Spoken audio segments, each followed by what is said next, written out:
Someone recently asked in a comment on this YouTube channel if I believe that human beings have free will. So, do I believe this? In a way, yes and no. First, the yes part. The yes part is pretty easy, and I think that's why people who believe that humans do have free will can pretty easily argue their case. For instance, do I have free will? Daniel, lift your left hand. Lift your right hand. Flip your hands over. I have the free will to do that. I can decide to stop this camera right now, or I can decide not to stop the camera. I can decide with free will whether or not I want to make this video public or not. Or then again, can I? Because this gets into the area where, from what I've observed, humans don't have free will. Myself being the first human that I've studied the most. Well, where do humans not have free will? From what I've observed, the deepest part of us, the deepest part of each of us, is a core of truth. And that core of truth, at all costs, wants to express itself, to be real, to be honest, to be authentic, to be true. And we don't have control over that. That part of us is just pushing to express itself, to heal, to grieve, to be real, to be honest, to be true in the world, to have us be true in the world. I've experienced that with myself. It is beyond my control. I would like to control sometimes that part of me that maybe wants to be too honest, is too authentic, can even get myself into trouble, that does things like put out these YouTube videos that sometimes are so taboo. This one not being very taboo, being a little bit more intellectual. But I think of some of the ones about like sexual abuse by parents and breaking from parents, things like that. Ones that give me such terrible anxiety, and yet the deep core part of me is like, I know you don't want to do it, and I may sit on those videos and fight it for a while with the more shallow part of me that has free will. Or a different part of me that has some free will, or maybe doesn't have free will, which I'll get into. But it's like that part of me that's so deep that wants to be honest and needs to be honest has a compulsion to be honest. I lack free will. We all lack free will in that deep, true core of us.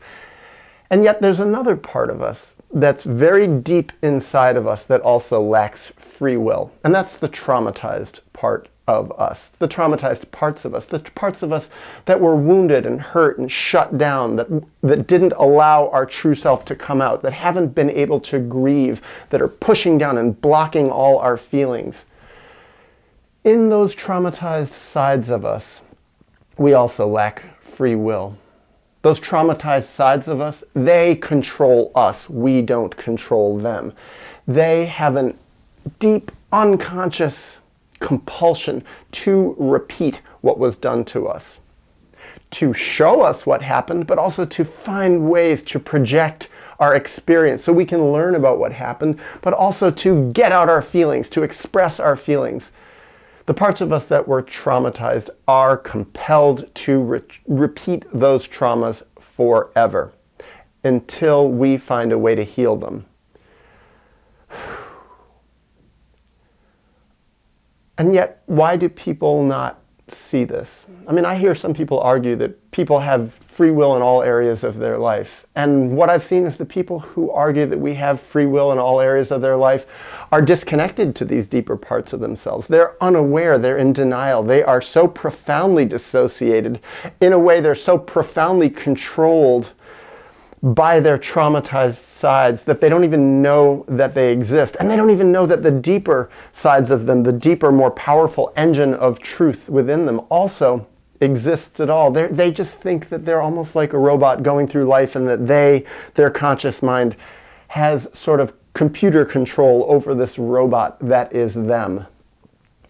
Now, what's interesting is these two different sides of us, the true self within us and the traumatized sides of our self within us, these sides that both don't have free will, these sides that are compelled to express what they hold inside, these sides are fundamentally at odds with each other, and they are, in a way, at war with each other. The true parts want to express themselves.